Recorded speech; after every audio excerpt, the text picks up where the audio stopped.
sorry about the lighting. I don't want to wake anyone in my house up right now, but I wanted to talk to you about something very important. So, you might be wondering, in one of my last videos, and in several of my videos, I've mentioned, I actually don't agree with Spinoza about this. I don't agree with him about that. And you might be thinking, well, if that's so, why won't you stop talking about what he said? Well, first of all, like I said, you can have great respect for people that you don't agree with completely. But more specifically, when I'm talking about Spinoza's monism and his belief that everything's part of nature and therefore everything is somewhat mystical and therefore everything is also subject to scientific inquiry, is a really beautiful bit of philosophy.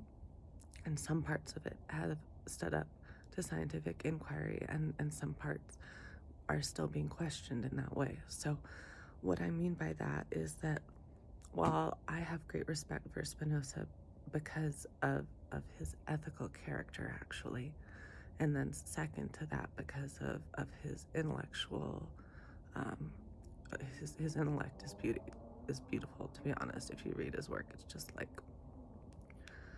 he just was a very beautiful thinker, and he had a lot to offer the world. But that's not that's not why I think the mind body connection is real.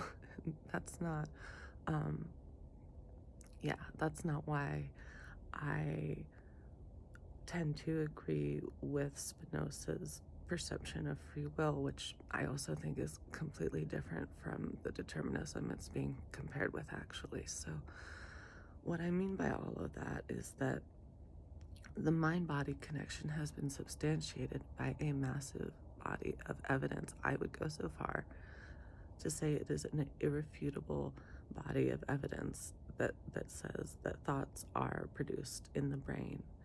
Um, am I biased as a neuroscience? Of course, but also do I believe that because I actually know the body of